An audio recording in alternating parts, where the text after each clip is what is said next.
मुझ पर निशाना इसलिए साधा है कि ऐसे मामले में कोई एक बलि का बकरा सबको चाहिए होता है। प्रशासन के लिए आसान हो जाता है कि हम बच गए, एक का नाम लगा दो। समाज को भी एक सीधी सीधी बात समझ में आती है कि अच्छा एक आदमी मिल गया, यही जिम्मेदार था, तो वो तसल्ली मिल जाती है कि चलो हमें दोषी मिल गया। जो बच्चे हैं, बच्चे जिस इमोशनल टर्बुलेंस से गुजर रहे हैं, उनकी नाराज़गी की वजह यह है कि मैं उनके साथ क्यों नहीं खड़ा हूँ। शायद उनको मुझसे ज़्यादा उम्मीद थी, इसलिए उनको ख़राब लगा, हर्ट हुए, तो नाराज़गी पूरी मुझ पे फूटी है।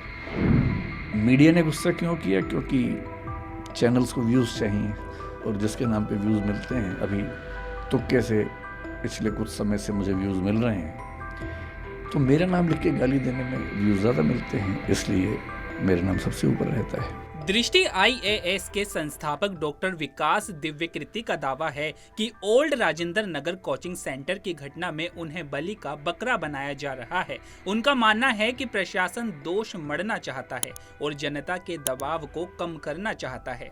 दिव्यकृति छात्रों की भावनात्मक उथल पुथल और वैध चिंताओं को स्वीकार करते हैं। उन्होंने बताया कि वे उन 3 बच्चों के बारे में सोचकर परेशान हैं जिनकी मौत हो गई। वहीं डॉक्टर विकास दिव्यकृति ने आगे क्या कुछ कहा, देखिए वीडियो।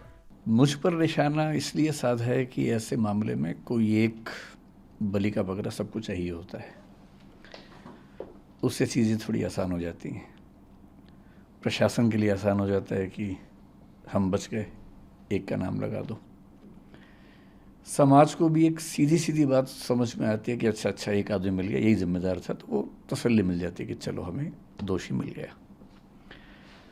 और जो कॉम्पिटिटर्स हैं, उनको ये लगता है कि अच्छा मौका है, इसी में स्कोर सेटल कर लिया जाए, हिसाब बराबर कर लिया जाए। जो बच्चे हैं, बच्चे जिस इमोशनल टर्बुलेंस से गुजर रहे हैं, उनकी नाराज़गी की वजह यह है कि मैं उनके साथ क्यों नहीं खड़ा हूँ।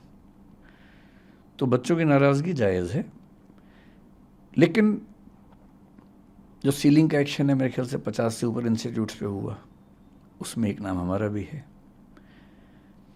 पर शायद उनको मुझसे ज़्यादा उम्मीद थी, इसलिए उनको ख़राब लगा, हर्ट हुए, तो नाराज़गी पूरी मुझ पे फूटी है।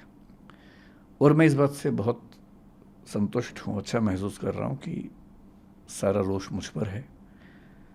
कम से कम मैं इस बात को लेकर निश्चिंत हूँ कि वो मानते हैं कि मुझे उनके साथ और सही पक्ष में खड़ा होना चाहिए था। तो इसके लिए मैं कृतज्ञ हूँ कि उन्होंने इतना गुस्सा मुझ पर किया। मीडिया ने गुस्सा क्यों किया? क्योंकि चैनल्स को व्यूज़ चाहिए, और जिसके नाम पे व्यूज़ मिलते हैं, अभी तुक्के से पिछले कुछ समय से मुझे व्यूज़ मिल रहे हैं, तो मेरा नाम लिख के गाली देने में व्यूज़ ज़्यादा मिलते हैं, इसलिए मेरा नाम सबसे ऊपर रहता है। तो सबकी अपनी अपनी वजह है। जैसे आज़ादी की लड़ाई में वजहें सबकी अपनी अपनी थी, उन सब का नाम था आज़ादी, अंग्रेज़ों से मुक्ति। तो इस मामले में भी वजहें सबकी अपनी अपनी हैं, लेकिन सबके पास एक सुविधाजनक नाम है कि उसको गाली दो, कुछ वर्चुअल मॉब लिंचिंग जैसा करो, और सुख भी मिलता है। जब हम किसी को गाली देते हैं तो सुख तो मिलता ही है।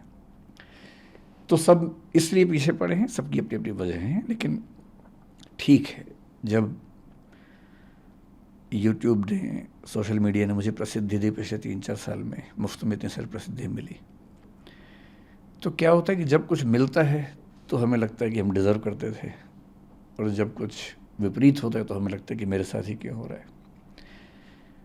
तो जिस तर्क से लोगों ने इतना स्नेह दिया, उसी तर्क से लोगों ने इतनी नाराज़गी मुझ पर उड़ेली। लोग एकदम ठीक हैं, गुस्सा एकदम जायज़ है, पर मेरी अपनी वजह है कि मैं इतना लेट क्यों हुआ।